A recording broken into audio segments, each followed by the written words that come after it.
Quando doenças e infecções atacam, o corpo sofre um verdadeiro colapso por dentro. Mas existe uma solução que age na raiz do problema: a recuperação celular. Imagine cada célula do seu organismo recebendo um impulso vital, uma carga extra de energia para se regenerar. É exatamente isso que acontece quando você dá ao seu corpo o que ele precisa para se reconstruir. Pequenos danos, como cortes minúsculos, vão se acumulando, enfraquecendo o sistema aos poucos. E quando o frio chega, seguido pela escassez de alimentos, a situação se agrava. Testemunhos reais mostram como a população já sente na pele os efeitos dessa crise. Enquanto isso, a realidade nas regiões russas se torna cada vez mais sombria. Ataques precisos atingem infraestruturas críticas, deixando cidades inteiras no escuro. Usinas elétricas, algumas das maiores do país, são alvos frequentes. E o impacto é devastador. Sem energia não há aquecimento, não há produção de combustível, não há eletricidade para as casas. O inverno está chegando e, com ele, a promessa de um frio ainda mais cruel. Os russos não estavam preparados para isso. Ninguém imaginava que a guerra traria consequências tão duras para o próprio povo. O governo central desvia todos os recursos para financiar o conflito, deixando as regiões à própria sorte. Governadores locais, pressionados a cumprir metas de mobilização e produção militar, não têm como investir em serviços básicos. A população sofre com aumentos abusivos nas contas de luz e gás, enquanto as autoridades fingem não ver. Em algumas cidades, as tarifas de serviços públicos dispararam, e o custo de vida se tornou insuportável. Uma moradora de Yakutia, que preferiu não se identificar, contou como sua conta de aquecimento triplicou em menos de um ano. Antes pagava cerca de 60 mil rublos por mês. Agora, só o aquecimento custa quase 90 mil. Como vamos sobreviver? Desabafa. A crise energética não para por aí. Com a infraestrutura danificada, o fornecimento de gás e eletricidade se torna instável. O governo culpa sanções e sabotagens, mas a verdade é que o sistema está sucateado. Em algumas regiões, a solução improvisada é queimar carvão, mesmo que isso signifique poluição e riscos à saúde. Mas até o carvão está se tornando escasso. A maior bacia carbonífera do país enfrenta fechamentos de minas e demissões em massa. Antes, o carvão russo abastecia a Europa, mas as sanções mudaram tudo. Agora, sem compradores, o produto se acumula e os trabalhadores ficam sem salário. A alternativa? Queimar lenha. Só que até isso virou um problema. Com a escassez de energia, os preços da lenha dispararam. Em algumas áreas, o metro cúbico chega a custar 7 mil rublos. E não é só a inflação, os ataques a depósitos de combustível agravaram a situação. Tentativas de importar geradores fracassaram, muitos foram roubados antes mesmo de chegar aos municípios. Sem gasolina, sem diesel, sem eletricidade, a população se vê obrigada a buscar soluções desesperadas. E o pior ainda está por vir. A logística da Rússia, um país de dimensões continentais, se tornou um pesadelo. O combustível é produzido no oeste, mas precisa ser transportado para o leste, em viagens de milhares de quilômetros. Com os ataques a refinarias, a escassez se espalha. Postos de gasolina fecham, filas se formam, e os preços disparam. A população começa a estocar alimentos, temendo o pior. E os aumentos não param. O pão, o leite, os ovos, tudo ficou mais caro. Uma família que antes gastava 50 rublos em 1 quilo de trigo agora paga 200. O óleo de girassol dobrou de preço. Até a batata, antes um alimento acessível, se tornou um luxo para muitos. Nos supermercados, as prateleiras esvaziam. As pessoas compram menos, optam por marcas mais baratas e, em alguns casos, recorrem ao furto. Em uma cidade, 3 suspeitos foram presos após roubar peixe, carne, manteiga e grãos de um mercado. A fome e o desespero estão mudando o comportamento da população. Enquanto isso, o governo insiste em promessas vazias. Comam mais peixe, vivam mais, sugeriu um funcionário, ignorando que o consumo de pescado está muito abaixo do recomendado. A realidade é que, sem energia, sem alimentos e sem esperança, o inverno russo promete ser um dos mais difíceis da história recente. E ninguém sabe quando, ou se as coisas vão melhorar. Onde a vida ainda resiste, mas a sobrevivência já se tornou um luxo. As prateleiras esvaziam-se enquanto os preços disparam, e o que antes era básico agora é artigo de colecionador. Os propagandistas do regime, esses mestres da distorção, insistem em repetir o mantra: a Rússia é uma civilização do peixe, do peixe, do peixe, como se a repetição pudesse encher os pratos vazios. Mas a realidade é cruel. A tal civilização do peixe, hoje se resume a uma lata de mintai, o bacalhau barato, o peixe dos pobres, que antes era desprezado e agora desaparece das prateleiras.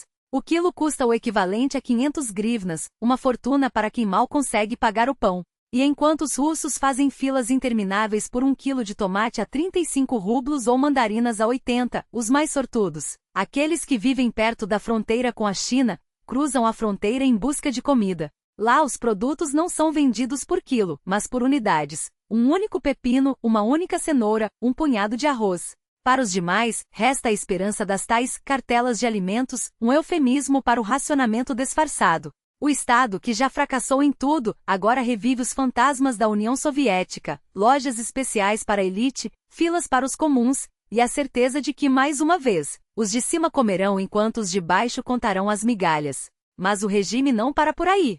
Se a fome aperta, a solução é simples: reduzir o número de bocas a alimentar. E assim, a Rússia caminha a passos largos para um genocídio silencioso.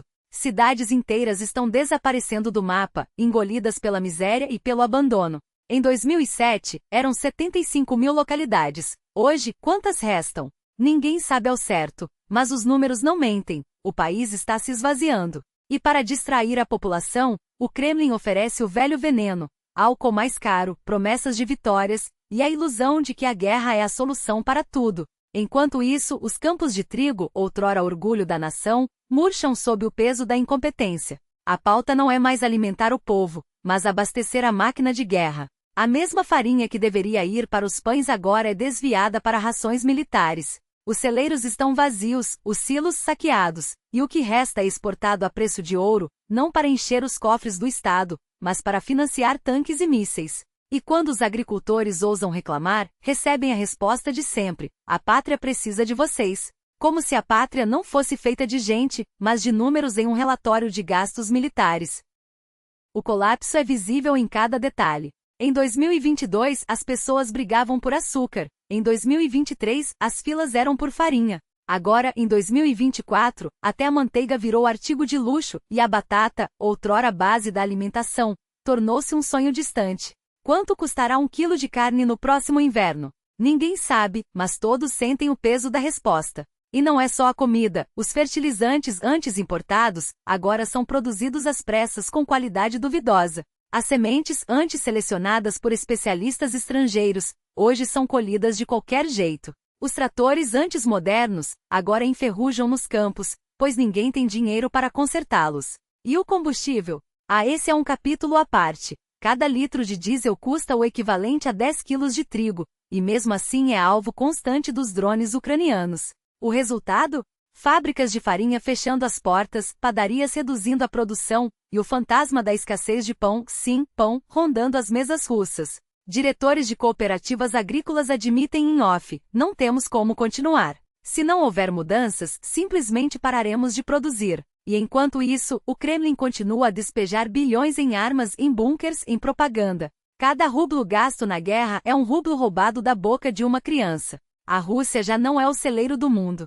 É um país que colhe o que não semeou, que devora o próprio futuro em nome de uma guerra sem fim. E quando a fome bater a porta de cada casa, não haverá discurso que convença, nem tanque que alimente. A conta está chegando, e ela será paga em lágrimas, em pratos vazios, em um silêncio ensurdecedor. O silêncio de um povo que finalmente perceberá que foi traído. Bilhões desviados para trincheiras e mísseis não enchem prateleiras. O que antes era fartura agora se esvai como areia entre os dedos de um Estado que prefere alimentar a máquina de guerra a saciar seu próprio povo. E quando o desespero bater a porta das fábricas, quando as mãos calejadas dos operários se fecharem em punhos vazios, não haverá decreto que explique por que o pão sumiu enquanto os tanques seguem marchando. As prateleiras dos supermercados já não mentem. Onde antes havia abundância, hoje há apenas promessas, e a matemática cruel da escassez. A batata, esse símbolo de resistência eslava, dobrou de preço e desapareceu das gondolas.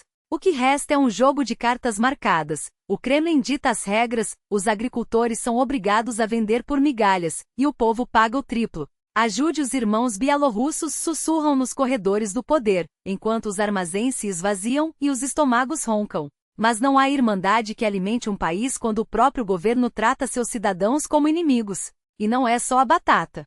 A carne some como por encanto, os ovos viram artigo de luxo, e até o óleo, esse líquido dourado que ungia as mesas russas, agora escorre entre os dedos da inflação. Os economistas alertam: o kit sobrevivência macarrão, grãos, conservas já custa mais do que muitos podem pagar. E quando o povo perceber que o Estado não tem resposta para a pergunta mais simples: o que vamos comer amanhã? Até as muralhas do Kremlin tremerão. Os sinais estão por toda parte. Nas filas intermináveis dos mercados, onde mães contam moedas para comprar 1 quilo de cenoura. Nos trens abarrotados de gente que foge das cidades para plantar sua própria comida, como nos tempos mais sombrios da história. Nos olhares vazios dos mineiros do Cusbas, enviados para férias não remuneradas, enquanto seus salários evaporam. E nos discursos desesperados dos burocratas, que tentam maquiar a crise com palavras como racionamento inteligente e ajuste de preços estratégico, eufemismos para a fome. A Rússia já conheceu esse filme. Nos anos 90, as prateleiras vazias derrubaram um império. Hoje, o roteiro se repete, mas com um agravante: não há mais ajuda externa para salvar o regime. Os Estados Unidos não enviarão pacotes de comida como fizeram com Gorbachev, e a Europa, cansada de bancar o caos russo, fecha as portas. Resta ao Kremlin uma escolha impossível: ou corta os gastos com a guerra para alimentar seu povo, ou acelera o colapso social em nome de uma vitória que nunca chegará. E quando a fome bater a porta, não serão os generais que enfrentarão a revolta. Serão os professores, os médicos, os operários, aqueles que o regime jurou proteger, mas que agora são tratados como inimigos. Os mesmos que, em silêncio, já começaram a contar os dias até que o último rublo seja queimado em nome de uma ilusão. Porque no fim toda guerra se paga. E a conta da Rússia está prestes a vencer. Eis a conta que o Kremlin não quer que você veja. Cada rublo desviado para a guerra é um rublo roubado do futuro da Rússia. Os homens não estão nas fábricas, nem nas minas, nem mesmo nas linhas de frente, estão fugindo do alistamento como se a própria pátria fosse uma armadilha. E os que ficam? São empurrados para empregos fantasmas na indústria da defesa, onde salários inflados escondem a verdade. Não há máquinas para operar, não há tratores nos campos. Não há combustível para os caminhões que deveriam transportar comida. Porque os tratoristas, esses sim, estão nos tanques. E os que sobram? São sugados por um sistema que vende sonhos em prestações, créditos com juros de agiota, dívidas que se multiplicam como metástases. Olhe ao redor, as prateleiras dos supermercados esvaziam-se não por falta de produtos, mas porque não há quem as reponha. Os policiais antes onipresentes, agora são raros como ouro, transferidos para as fronteiras ou para reprimir protestos que o regime insiste em chamar de provocações ocidentais. E enquanto isso, o Estado joga a população num cassino financeiro, empréstimos para comprar pão, créditos para uniformes escolares, parcelamentos para remédios básicos. Não é coincidência que 13 milhões de russos, 1 em cada 10, estejam afogados em dívidas. Não são números. São famílias que escolhem entre pagar a conta de luz ou o leite da criança. São idosos que vendem seus últimos pertences para não perder a casa. E quando a inadimplência explodir, porque explodirá? O que restará? Bancos quebrados, poupanças evaporadas, um país onde até o medo de perder o emprego será um luxo. Mas o pior ainda está por vir. A caixinha de guerra de Putin, aquela reserva de 150 bilhões de dólares que deveria ser o colchão da economia, já encolheu para menos de 1/4 do seu valor. E o que sobrou? Ouro que não pode ser vendido, porque as sanções transformaram cada lingote num peso morto. Yuan chinês que ninguém quer aceitar. Petróleo que só encontra compradores a preços de liquidação. A Rússia está se afogando em sua própria moeda podre, enquanto a inflação corrói salários como ácido. Em 2022, os russos compravam geladeiras e sofás a crédito, acreditando na propaganda de prosperidade. Hoje mal conseguem pagar as prestações. E amanhã? Amanhã o governo vai imprimir mais rublos como sempre faz, até que o dinheiro vire papel de parede e a confiança, pó. Os analistas não têm dúvidas, a economia russa está viciada na guerra como um dependente químico. Cada mês de conflito é uma dose a mais, um estímulo artificial que mantém o sistema funcionando, até o colapso inevitável. O Instituto de Pesquisa Econômica de Viena prevê que se a guerra continuar, o orçamento militar consumirá tudo em 2 ou 3 anos. E então não haverá mais ilusões. As estradas do Extremo Oriente já estão se desfazendo em buracos.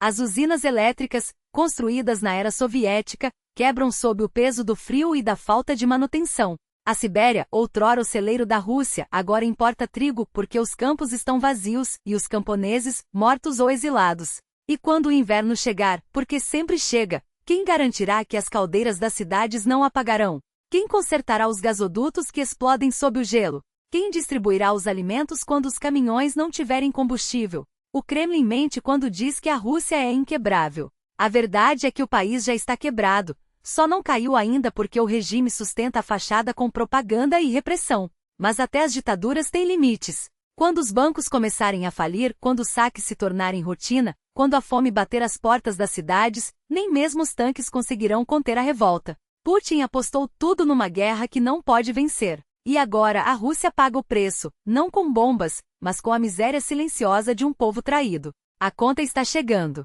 E ela será cobrada em sangue, fome e ruínas.